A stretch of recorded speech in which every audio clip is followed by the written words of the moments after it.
Assalamu alaikum wa rahmatullahi wa barakatuh. We're here once again to bring you a new episode of Ask Huda. I'm your host, Fuad Muhammad, and we're privileged to be joined on the episode as well by our dear and respected Dr. Muhammad Salah. Assalamu alaikum, Doctor. Wa alaikum assalam wa rahmatullahi wa barakatuh. We'd just like to tell the viewers that we will not be accepting any telephone calls on the show today. We'll just be answering some of the many emails we've been receiving. So you can keep sending those emails to ask, that's ask, @huda.tv. Doctor, we begin with our first email from Sudan, from Mauzam bin Yusuf, that's his name. And he says, I want to know if there is any difference between the men and women prayer. Bismillahir Rahmanir Rahim. Alhamdulillah. Wassalatu wassalamu ala nabiyhi wa mustafa. Sayyidina Muhammadin wa ala alihi wa sahbihi wa man walah. Thumma amma ba'd. In fact, there is no big difference between the format of the prayer of a male from a female. Very minor things, such as that a woman is required to do satr, which is covering and concealing as much as possible. That's why when we say, for instance, in a state of ruku', and I showed that on the program of the Prophet's prayer, and demonstrated that while you're holding your knees by your hands, that it is recommended to spread out your elbows. In a case of a woman, no, it could leg them. That's more worthy in order to achieve a sitr or concealing. Yes. Same in a state of sujood, by collecting the elbows or the arms to the body. Besides that, they both should fulfill the same requirements, and they do the same ruku' and the same sujood. Why did I point to al-ruku' or bowing down? Especially because in some cultures they think that a woman should not perform a full ruku'. She should not bow down fully. Rather, she would be halfway, which is not true, and it is not supported by any reference, even a weak reference. So I would say the conclusion is that the prayer of a man is pretty much the similar of a prayer of a woman. Other than that, a woman, for instance, if it is a congregational prayer, is recommended to have to line up in the rear, because of the nature of our prayer, bowing down and prostration and so on. The Prophet ﷺ stated in one hadith that the best rows in the congregational prayer for men are the first, the most superior, and the best and the most superior rows for women in the congregational prayer are the last, because that will take her further away from men. And that's why men will be lined up first, then minors, then ladies. It does not mean by any mean that men are superior to women or women are inferior to men. Rather, it is only the nature of our prayer where, number one, there has to be a complete separation. Number two, due to the ruku' and the sujood, in order to have a full khushu', the women will be praying in the rear. Similarly, the word for the prayer is not being determined based on the gender at all.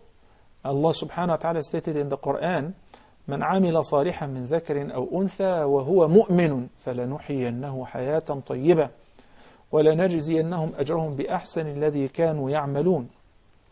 So whether male or a female, they will be rewarded the same based on their performance. It could be a person who's praying in the first row, a male, but he is not attentive, so he doesn't get maybe even 10% of his prayer. While a lady was contemplating and she had a full khushu' and she gets 90 or 100% of her prayer. These are very important points with regards to those who like to say that the prayer of a man is different than the prayer of a woman or whatever. Okay, and our second question is, this is from a sister. She says, I want to know if waxing the body is haram. No, if it is in order to remove the unwanted hair for a female. So there is no problem with that. The armpits, the legs, and the pubic areas, it is permissible. Okay. The next question is from Brother Muhammad from Iran, and he says, when someone dies and goes to the other world, does he see his relatives? This is something which we cannot confirm, because there is no authentic, sound hadith that tells us about what this person will be seeing in Hayatul Barzakh.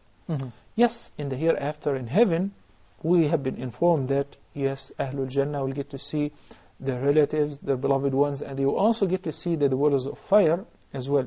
But as far as the grave, that's for us and unseen. Some of the scholars have suggested that they would get to know about them and visit with them, but these athar are not supported by a sound reference. Okay, and his second question is a bit disturbing one. He says, I'm married and I have a child of 5 years, but since his birth, he had very bad relationship with his wife, and he said that he wants to keep his wife and he wants to keep his kid, but he has not had any marital relationship with his wife for 4 years. Please advise. We have to know the reason. In order to answer a question, especially with the marriage counseling, we have to consult the other party. What's wrong with her? Maybe there is some sort of sickness that's preventing her.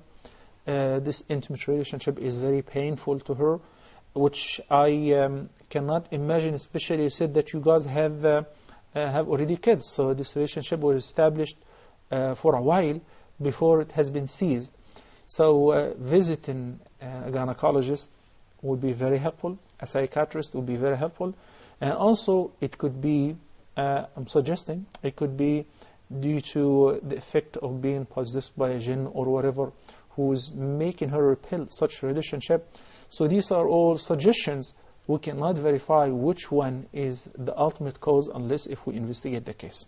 Okay, this question is also about marriage, and it's from a sister this time. And she says, I'm asking my husband for a divorce because we've been married for 11 years, and I don't find myself loving him anymore. And she said that she feels that if she's in a prison and she feels no mawadda and no rahmah. And she says, I do not want to have any more children for him because she says it doesn't feel right. Once again, this question needs family counseling before saying divorce. You know, Allah subhanahu wa ta'ala, the law giver, the law maker, have laid down a fantastic system in solving marriage problems, reconciling, counseling, and if divorce is recommended, then divorce. Surah An-Nisa and other chapters in the Quran, but exclusively Surah An-Nisa, have dealt with that in details. We find Allah the Almighty says that وَإِنْ خِفْتُمْ شِقَاقَ بَيْنِهِمَا فَابْعَثُوا حَكَمًا مِنْ أَهْلِهِ وَحَكَمًا مِنْ أَهْلِهَا. We want to know what is the reason. Is it a worldly reason? Is it a religious reason? Could it be that the woman is interested in somebody else? There are so many other reasons. So we find out by counseling and by talking to each one of them in private. Now we're talking about a case where a woman has been married for 11 years. So all of a sudden you found out that you're not interested in him after 11 years. Remember in one hadith when the Prophet ﷺ explained why the vast majority of the dwellers of fire will be of women. It doesn't mean that women are bad, but it's a matter of population. He indicated that in one of the reasons that يكثرن اللعن ويكفرن العشير. They asked the Prophet ﷺ, what is the meaning of يكفرن العشير? He explained saying that تحسن إلى إحداهن الدهر,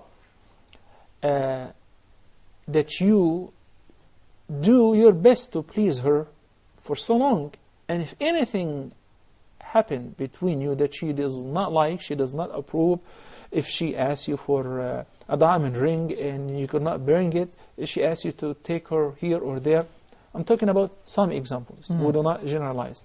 Then she starts complaining, saying that I've been married to him for a decade, I have never seen a good day with him. And this is very common. Most of the marriage councils that we attend, we find the woman is complaining that he's been always like that from day one. So when he starts reminding her, what about this and this and that? And what about when I took you here? And when I bought you this? When I fulfill your... So it's a human nature that we complain a lot. So maybe by bringing up the good things, the good memories, and into the surface, that would change the mentality of the person, either one of the parties, either the husband or the wife. And when a man came to Umar ibn Khattab and he wanted to divorce his wife, he asked him why. He said, because I don't love her anymore. So he hit him and he said that, is there anything else in marriage but love? Of course there are other beautiful things such as raising the children. You have some mutual task, common business to fulfill, which is raising your children. Think about the risk of getting divorced, the fate of the children, what's going to happen to them. Do not be selfish after those many years that you just want to pull out. You have to ask yourself, what is the reason? Okay, despite all of what I mentioned, there are some cases in which life becomes impossible. But who will determine that? Marriage counseling. حَكَمًا مِنْ أَهْلِهِ وَحَكَمًا مِنْ أَهْلِهَا. Not only when a woman says to her husband, I cannot live with you anymore, that I want to out. I want a divorce. No. We have to listen to both parties and see what's wrong. It could be a minor, very, very minor problem from either party. And I'm talking from experience. It could be a very minor thing which leads to divorce if we do not try to handle it in the presence of wise people representing both parties. A woman came to the Prophet ﷺ. She was the woman, the wife of Thabit ibn Qais. May Allah be pleased with both of them. And she said, Ya Rasulullah, I cannot accuse his religious commitment nor his manners. He is wonderful. But إني أكره الكفر في الإسلام. I hate that I'm going to be ungrateful to him and committing a big sin while living with him while I hate him. I don't like him at all. Why? She said that whenever I see him coming, I realize that he is not nice looking. I don't have to say the exact words, but she compared him to other men. She said that his face is ugly, he's not nice looking, etc. He's short, whatever. I can't live with him. I don't like him at all. So it seemed like, she was not aware of that before. So the Prophet ﷺ said, well, when he realized that life is literally impossible, and she started comparing him to others, he said, أَوَتُرُدِّينَ عَلَيْهِ حَدِيقَةً, because he had paid her a dowry, a garden. Now she's the one who's filing for divorce. She's the one who wants out. It is legitimate, if there is a legitimate or a reasonable cause. But in this condition, since the man who paid the dowry and furnished the house and spent all of this spending, he did not ask for it, and he wants you to live with him, but you don't want to, then you should render back whatever he paid you. She said, okay, I'm willing to do that. And that was the first khula case. So it's permissible with the previous conditions. When life is impossible for legitimate reasons, that will be determined by the judge, by the counselors, by the arbitrators. If we're going to follow the Quranic guidance, فَابْعَثُوا حَكَمًا مِنْ أَهْلِهِ وَحَكَمًا مِنْ أَهْلِهِ. Keeping in mind that the Prophet ﷺ said, if any woman asks for a divorce, asks her husband to divorce her without a just cause, without a legitimate reason, فَحَرَامٌ عَلَيْهَا رَائِحَةُ الْجَنَّةِ. The fragrance of heaven, she will not find it. And the fragrance of heaven can be found from the distance of so many years. So even the fragrance of heaven will be haram for her. So there is a serious and severe threat against a woman asking for a divorce without a reasonable cause and insisting on a divorce because of a fight or a disagreement or. But if there is a legitimate reason, which will be determined by the arbitrators or the judge or the family members or the mutual understanding, then it is permissible. And if she's the one who's asking for divorce and she's given what she asked for, that's called khula, and in this condition she has to pay back whatever he paid her as means of dowry. Wallahu a'lam. Okay, and our next question here is from Sister Hanuto from Nigeria, and she says she has a friend who reads fictional novels, and she says sometimes in these fictional novels you find obscene language and some mild pornography. Is it haram to read such books? Mild or severe or moderate reading such things is prohibited. Why? Because neither time nor money nor our senses should be used or utilized in disobedience of Allah subhanahu wa ta'ala, nor wasted.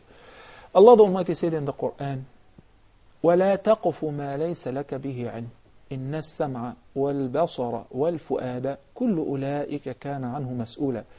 This ayah is very frightening. That one's hearing and sight and heart, those senses and faculties which Allah subhanahu wa ta'ala adorned mankind with, we will be asked about them on the Day of Judgment. How did we use them? In which field did we utilize them? So, utilizing them in haram is a dilemma for the person who wasted those senses and the time and effort in reading things which would not benefit, rather they harm, they incite the fitna in the heart, and they make the person contemplate. And that's why Allah subhanahu wa ta'ala said in a whole chapter which is named after the name of the poets or ash-shu'ara, He said, وَالشُّعَرَاءُ يَتَّبِعُهُمُ الْغَاوُونَ. The ash-shu'ara mislead people, the poets mislead people, and only those who have been misled follow ash-shu'ara.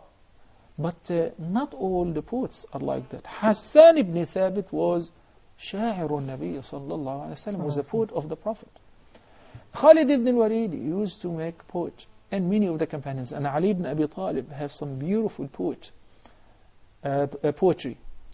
But the poetry which is pertaining love relationship and affections and illicit relationship between a male and a female, which was very common before Islam, which we call it الشعر الجاهلي. We study it in order to benefit from its language structure and eloquent expressions. But it is haram. It is not permissible to phrase such poetry and to use it, because it incites temptation. It incites the desire to have a relationship with a woman and fall in love with a woman who is not lawful to you. If you love somebody, there is a simple way, which is marriage. Okay? So wasting time on reading or phrasing or making or publishing or selling or buying such things is prohibited. Okay. And we have a question here from a brother. He says, I'll be marrying a sister that resides in Canada, and I wish to relocate there. However, I've heard that anyone who relocates for the reason of marriage, or for the sake of Allah... Where is he from? I don't know. He didn't say where he's from. Why doesn't she relocate to your society or your locality? Even though this marriage is permissible. But there are masalih wa mafasid, benefits and harms. We have to measure where is the benefit and where is the harm, and whether the benefit overcome and outweigh the dangers and the harm or not. The hadith which you are inquiring about, first of all, to answer you, is not pertaining in your case. When he said that if a man migrates or immigrates for a woman or for worldly things, then his migration is for whatever he migrated for.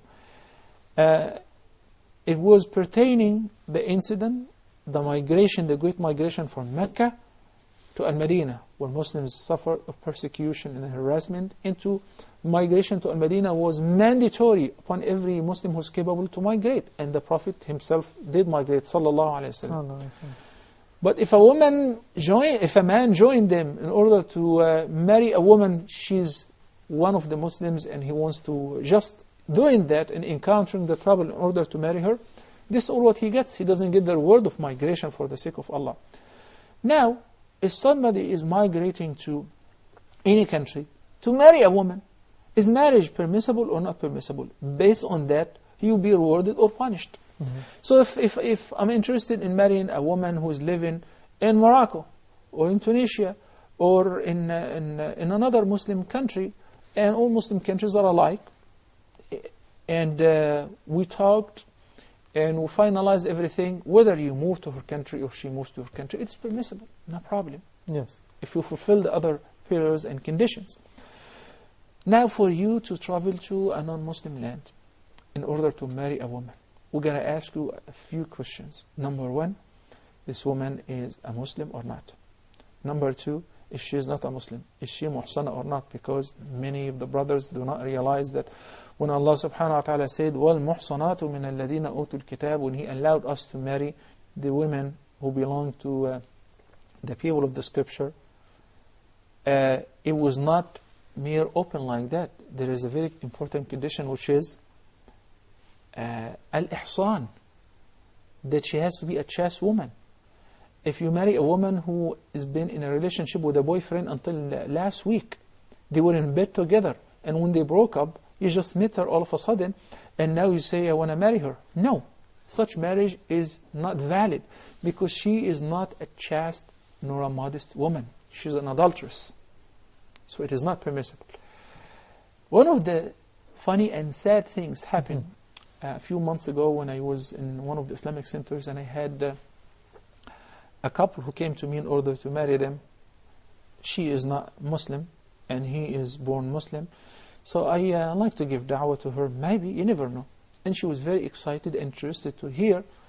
Then I asked, before processing the marriage contract, whether she's been in a relationship with somebody at least through the past year. She said, no. I said, I'm glad. And after a little bit, I realized that she said no, because she's not been in an illicit relationship with anybody else but with him. So it's like, okay, now we're marrying. It was not permissible because it would not be permissible if she was having an illegitimate relationship with somebody else, but she was committing adultery with him. It's okay then? No, of course not. So the condition of al-ihsan, al-ihsan is very important. One day, while I was visiting an Islamic center in one of the states, a young man brought an older woman. She was easy double his age. Okay. And he said he wanted to marry him. So I asked him whether he is a resident or a citizen. I realized that he came on a tourist visa. So I knew that most likely this marriage is in order to get residency and so on. Then I asked him, why do you want to marry her? He said, I love her. And it's very obvious, this virgin boy who's maybe 22 or whatever, and she's 45, that has no feeling towards her. She's an older woman. I'm not talking about the woman here, and that she's dispraised because she is old or non-Muslim. I'm not talking about. I'm talking about the choice of the young boy.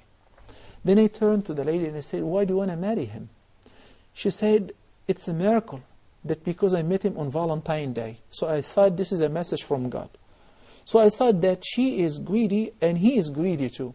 That she's greedy because here she's getting a young boy, virgin, whom she's going to spend some good time with him without paying anything, and she has a man. She's going to brag about him before her colleagues and friends and peers. And he's greedy too because he's only marrying her in order to get the paperwork and residency. And such marriage is invalid. SubhanAllah. SubhanAllah. Look at what Allah subhanahu wa ta'ala said في سورة الروم. ومن آياته أن خلق لكم من أنفسكم أزواجا لتسكنوا إليها وجعل بينكم مودة ورحمة إن في ذلك لآيات لقوم يتفكرون. Marriage is one of Allah's signs, is one of Allah's gifts to humanity. Having a sexual relationship in a legitimate way is one of Allah's blessings. In order to find repose in your mates, in your spouses, in order to love them and have affection relationship between each other, these are signs for those who ponder, those who reflect, those who have intellect. Okay? But marriage which is based on benefit, each one of them is just looking for a benefit. I have many cases whereupon once the person got his citizenship, the same day he got his citizenship, he divorced his wife. Or he ran away. Now, we're talking he ran away, not the other way around. Because he said that I have been tortured for 7 years or so. I've been living in hell. Such marriage was not really marriage. It was for a benefit. That's something between you and Allah subhanahu wa ta'ala. I'm not generalizing, but this is most of the cases of what we see is like that, or are like that. So you should determine first that why you want to marry this woman, and who is she, and ask a sheikh, give him her traits, and how did he get to know her. One of my students called me and she said that I talked to somebody online and he wants to marry me. He's from an Arab country and he wants to see my hair on the webcam. I said no, not at all, even though there is an opinion of some of the scholars that in a serious proposal that he can see the face and the hair in order to recognize whether, to make up his mind. But he already made up his mind whether she was white or black, old or young, because he was looking for something else. So if this is your intention, then the whole process is haram. I'm sorry for being very open and sometimes blunt, but in order to put our hand on the ailment and recognize what's wrong with us. Many people, brothers and sisters, who have been married this way, they do not recognize there is a price. And the price could be the most expensive price that you could pay in your life, which is if you have a child with this woman who is not interested in Islam, nor even she's following her own religion. She's not a chaste woman. So what are you going to do when you leave a son or a daughter with this woman who may be a prostitute, who may have a relationship with another man while she's in a marriage relationship with this man? He cannot open his mouth because he's waiting on the papers. And I have cases like that before me. So when you leave the children, or if you end up being deported, and you have a boy or a girl where you cannot see the rest of your life, whether they go to the church later on or they don't practice any religion, it's a calamity. It's a calamity. Marriage does not really last in this way because it was not based nor established on righteousness. It was not the choice for the sake of Allah. One of the camps where I was counseling and supervising college students, a girl came up to me after I gave a talk and she said, my name is whatever, I don't have to mention the name, and it's an Arabic name. It's a Muslim name. I said, wow, you know that this is an Arabic name? She said, yes, my dad is from Egypt. I said, okay, good, but I saw her wearing the cross. So, are you a Muslim or Christian? She said, well, I'm both. Because my mom and dad broke up, and they gave me the freedom to choose. So I practice this sometimes, and I practice that sometimes. SubhanAllah. Is this what you achieved? Is this what you harvest? Is this the child whom you're going to leave behind in order to supplicate Allah for your virtue and for your forgiveness? Please, before making this decision, think about it thoroughly. And you have to realize that there are acts which you can get away with them, but there are acts which you're going to live with them, not only during your life or to the rest of your life, but until after death, on the day of judgment. You're going to be asked about your offspring, your children, your son or daughter who's now in a church, or she's having a boyfriend, or because you did not really think about it from the beginning, and whether you're planning to invest time and effort to raise them properly, or your aim and goal was just to achieve the residency. You got it. One person said to me after he got it, but he has 2 daughters whom he does not have any control over because now they're broke up. The husband and wife said, I wish they can take my citizenship away. I wish they can take every penny I have. And they kick me out of the country. They send me back as extremely poor as I was. And that they would give me my children, or my children would become Muslim, or I would not even have children from the beginning. So I'm summarizing the experience of so many years before making the decision, and may Allah, the Almighty, guide us to what's best. Quite troubling. Jazakallah khair. Sheikh, we'll take a short break here on Ask Huda. We'll be back right after this. Assalamu alaikum wa rahmatullahi wa barakatuh.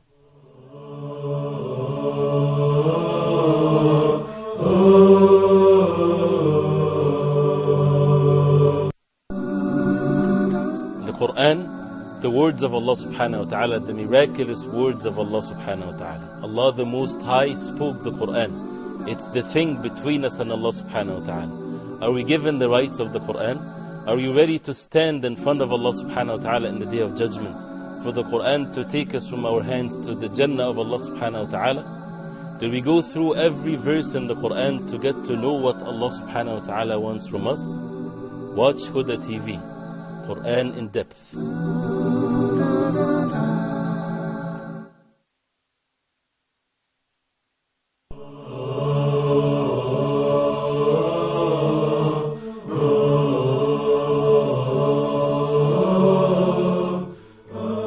Assalamu alaikum wa rahmatullahi wa barakatuh. Welcome back. You're watching Ask Huda.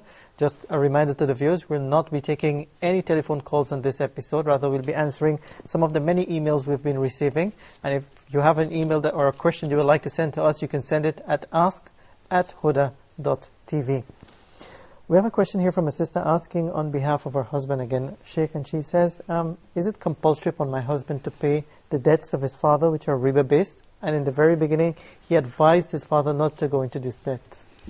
The Prophet ﷺ said in one hadith, أنت ومالك لأبيك أو أنت وما ملكت لأبيك. You and what you own belong to your father, because basically he is the main reason for my existence.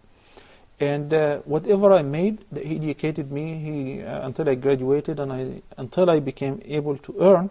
So basically me and my earning and my position belong to my father. And the father is more worthy than anybody else with the son's assistance, financial assistance, physical assistance and everything. So if the father is in debt, the son may even pay and he's drowned in debt and it's not possible to settle his debt. In this condition, the son can go further even to pay his zakah towards settling the debt of his father. Because he is responsible financially to look after him and support him and fulfill his basic needs. But beyond that, with the debt, if it is not easy nor possible for the father to settle it, he can pay him from his own zakah fund in order to settle his debt. Okay, and we have a question here from Muhammad Nasser, and it's from his wife. He wants to know if a woman can call her husband Abba, which means father, if the relationship between them can be void because of this. It will not be void, but it is not permissible. It is not permissible for the husband to call his wife mother or mom or any of his maharim, because that could lead to zihar. Nor is it permissible for the wife to call her husband a father. So calling any other name, such as my mere husband, or honey, or my beloved one, or Habibi, or calling him by the name, or after his nickname, if he is the father of such and such, or even if you don't have children and you still give him a kunya, that is permissible. But we should try to avoid using the word mother for a wife and a father for the husband. Okay, there's a brother asking here, he's from Muhammad from Libya. He wants to know if a single man should give priority to marriage or priority to Hajj. Again, it depends. If a man is at a marriageable age where marriage for him has become incumbent and must, and he feels good tendency towards getting married and fulfilling his desire in a lawful fashion, then he should begin by marriage. But if he's not into marriage for now and he has the fund which is sufficient to perform pilgrimage, then he should begin by performing pilgrimage. Okay, and this brother is asking, he said some people in Islam used to avoid arranging marriage in his country in the holy month of Muharram. Is there any basis for this? We don't believe in these superstitions in Islam. You can marry at any, time, whether in Muharram or Shawwal or any other month. Nabi sallallahu alaihi wasallam married on several months, and there was no restriction whatsoever. The Arab, before Islam, pagans, used to call certain months with link them to bad omens, that if you marry on this month, marriage would fail, or all of that has no existence in Islam. We don't believe in any of that. Okay, and the second question, is it required for a new Muslim to perform circumcision at the very moment he accepts the Shahada? No, not necessarily. And I remind my brothers at Islamic centers that whenever somebody comes to declare his Islam or to inquire about Islam and accepts Islam eventually later on, that some people, they tell him, okay, now you become a Muslim, you need to change your name, and you need to get circumcised. These very private issues should be dealt with some wise people, not some illiterate. Meaning, circumcision, yes, it is one of the traditions of the pure nature, but it would not stand against his Islam. And it's something that can be discussed later on. And if he does not do it, still he's a Muslim and his Islam is valid. But there is a way of approach that you tell him that Prophet Ibrahim ﷺ got circumcised when he was 80 years old, when he was informed that circumcision is a tradition of the pure nature. So we're following he got circumcised immediately, Prophet Ibrahim ﷺ, and were following the traditions of the pure nature which have been followed by the prophets before Muhammad sallallahu alayhi wasallam. So there is a way and a mean of approach that can be, we can deliver the message to those people this way. Okay, and this question says, how can we repent from backbiting? Do we have to seek forgiveness from the people who we backbite? Not necessarily, because sometimes if you go to tell somebody, hey Fuad, you know, I really want to confess to you something that yesterday I was talking about you and I said this and this and this and that. We're humans. So that would leave a bad taste in my mouth, and it would hurt me, even though you're coming to apologize. And somebody else will say, no, I'm not going to say that. Rather, I'm going to tell him that, Fuad, forgive me because yesterday I talked bad about you. And do you think that you say, okay, I forgive you? No, he's going to insist, okay, what did you say? You got to tell me, what did you say? And whom did you talk to him? And who is listening? So you're widening the area of the trouble. But the way of repenting from backbiting is that you're sitting with whom talking bad about him, and make sure after you repented and you realized that was wrong, and you asked Allah sincerely to pardon you for the sin, and you made a vow that you would never either backbite this person or any other person afterward, in a similar meeting with those people, you support him in his absence. You talk good and in his favor in his absence. So those people say, have you changed your mind? Yes. You talk about his merits. You talk about his good values. You talk about what you would like in him. What would this person like to hear if he were present? This is a way, whenever there is a chance to defend him in his absence, this is one of the means of expiating the sin of backbiting. Okay, and this brother is asking, his name is Isa, and he says, is it allowed to buy farm produce that is not a staple diet of the locality, like hot pepper, and store it and sell it in the months after? It is permissible if that's not affecting the needs of people, or otherwise that would be known as ihtikar. And ihtikar is one of the major sins. What's ihtikar? Monopoly. To monopolize the prices. When some people buy the basic needs, wheat, flour, sugar, rice, and they store it. And there is a shortage in supply of these basic needs, stable food. So people are dying to buy it because they want to eat. So they jack up the prices. This monopoly is forbidden in Islam. And the Prophet ﷺ said, Al-muhtakiru mal'oon. That the merchant who would do such thing is cursed by Allah subhanahu wa ta'ala. Wal-jalibu marzuq. While the person who would bring the goods and sell them with the day price, Allah will definitely provide for him. Marzuq, He will give him extra provision because He's trying to ease the life of people. So if it is a basic need that people, if you don't supply them with, and you have it, and there is a short of supply of that product, then you should not withhold it to jack up the prices. Rather, you should sell them immediately and recruit to bring some more and sell them with the current price. Okay, we have a question here from Sister Nusaba, and she says, is there any prayer called Awwabin, usually prayed after the Maghrib prayer?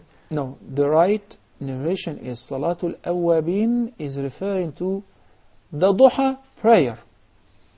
In one hadith, the Prophet ﷺ described Salatul Awwabin as حين ترمض الفصام. The baby camels during midday, when it is extremely hot, they cannot tolerate the heat of the sun, so they keep lifting their hooves.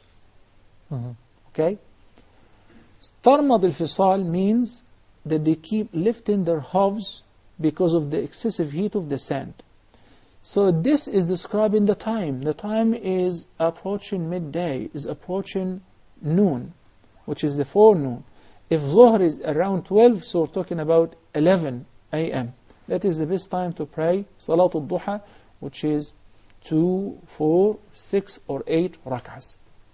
Okay, and the second question is, someone prayed Salatul Fajr and then later goes to the mosque and finds that there is a Jama'ah praying Salatul Fajr. Can he join them? Again, can you repeat the question?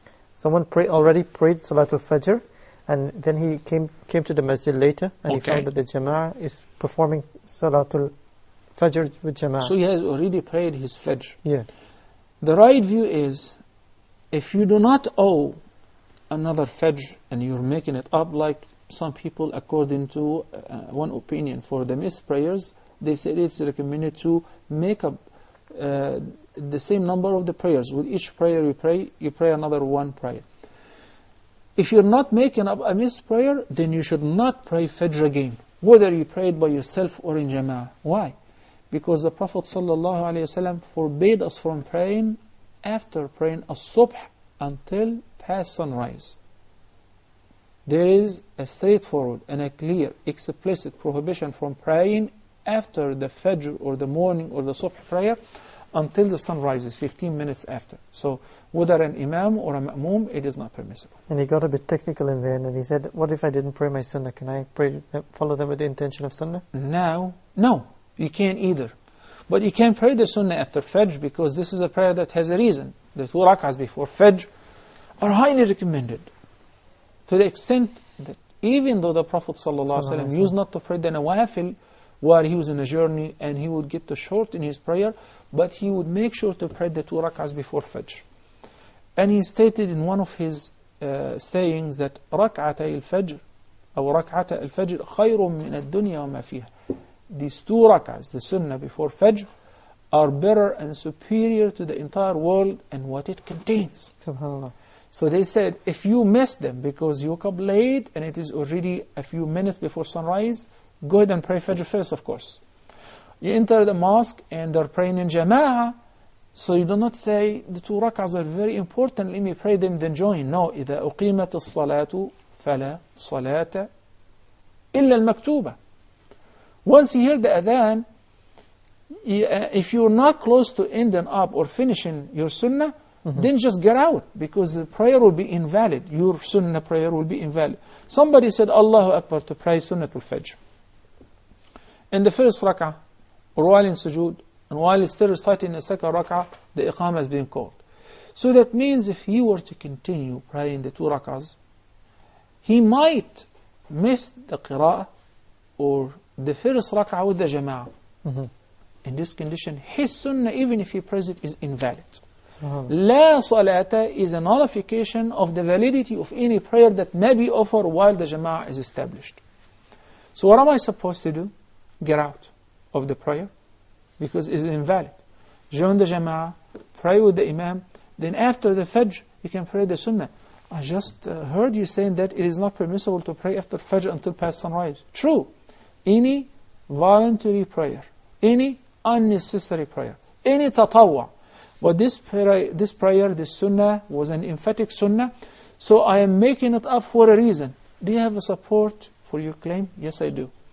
One day, the Prophet ﷺ prayed after Asr. And this is the 3rd time which is disliked to pray after Asr and until Ghurub al-Shams, sunset. So Salama, may Allah be pleased with her, saw him was praying after Asr. She said, I thought, Ya Rasulullah, you forbade us from praying after Asr until sunset. He said, it is true. So what is this prayer? He said, I was praying the 2 sunnah, the 2 rak'ahs, the sunnah of the dhuhr, that I was busy, I forgot about them, so I am making them up. So making up a missed prayer during the awqat of the karaha. And what awqat al-karaha are, in order to, maybe some of the viewers are still new and they don't know, after praying Fajr and until past sunrise, 15 minutes past sunrise. And before Dhuhr, 15 to 20 minutes before Dhuhr, that too is when the fire is the hot, is the fire of hell. It is recommended not to pray during this time. And the 3rd time is after praying Asr and until sunset, which is the Maghrib. So if there is no prayer that has a reason, you should not pray. But if it is a fard to make up, or a sunnah, an emphatic sunnah that you're making up, it is permissible. So you can postpone making up or praying the 2 rak'ahs of Sunnah al-Fajr after, in order to join the Jama'ah. Okay, our next question is from Brother Abdul Nasir from Dubai, and he says, can I repeat Surah Al-Fatiha if I felt to myself that I didn't concentrate whilst reading it? No. Rather, concentrate on the recitation of Surah Al-Fatiha next time. Recitation of Surah Al-Fatiha is prescribed once in each rak'ah. Okay, and we have a question here from Brother Muhammad from Nigeria, and he says, what is the position of Shiism in Islam? First of all, this question requires plenty of time. I don't know if time would allow, but I'm going to address it in brief, hoping that one day we explain the different sects which they ascribe themselves and attribute themselves to Islam, whether they are truly Muslims or not. But in brief, Shia is not one sect. It is too many different sects. Some of them are totally disbelievers, have nothing to do with Islam. I'll give you, for example, Ismailis and others, they erected from Shi'ism. Others, such as Alawis, who believe that Ali, may Allah be pleased with him, was a prophet either before or after Prophet Muhammad ﷺ, or that he was supposed to be the prophet and angel Gabriel made an error and he gave the message to Muhammad. This is not only false, and it doesn't make any sense as well. That you're talking about a God who's sending a message to a prophet and via an angel, and the angel makes a mistake. This is nonsense. So, with the common folks of the Shia who believe that Ali was more worthy of the Khilafah than Muawiyah and so on, if it is just up to the political differences and they offer the same practices, the same routine of Muslims, then there are still Muslims and they're committing bid'ah. But those who curse the companions and accuse the great companions of the Prophet ﷺ, Abu Bakr and Umar, and they make this as a practice in their regular prayers, I don't know where do they fit, or how can they fit in the folds of Islam. How can they meet the Prophet ﷺ on the Day of Judgment while he says Abu Bakr fil Jannah, wa Umar fil Jannah, wa Ali, wa Uthman fil Jannah, and he names certain companions, and Allah subhanahu wa ta'ala praises them in the Quran, especially Abu Bakr wa Umar, and Aisha, the mother of the believers. If anyone accuses Aisha, while Allah subhanahu wa ta'ala mentioned that she is pure from any accusation, false accusation in the Quran, then he is not accusing Aisha. He is only accusing the Quran of being not true. Then he is not a Muslim. SubhanAllah. So I cannot generalize a rule and say all Shias are not Muslims. Rather, it depends on the belief of each sect or individuals. So they have to be dealt with in details. And that's why I said, unfortunately, time would not allow us to cover this whole subject. Maybe inshallah another time. Wa sallallahu ala Sayyidina Muhammadin wa ala alihi wa sahbihi wa sallam. Jazakallah khair, Shaykh, for your time today on Ask Huda. And to all the viewers, we'll thank you very much for being with us today. And if you have any questions you would like to send to us, you can send it at ask@huda.tv. And don't forget our next email, support@huda.tv, if you would like to support any of our programs or even Ask Huda. Until next time, I leave you with Assalamu alaikum wa rahmatullahi wa barakatuh. If my love is attached to thee, then from sins I will be free. Each time my heart will beat, your name will resound with heat. Allah is my heart's speech, your mercy is what I beseech. Keep in my heart your remembrance, and in your deen allow me to advance. Help me in my quest, permit me to pass the ultimate test. Help me in my quest, permit me to pass the ultimate test. Help me in my quest, permit me to pass the ultimate test.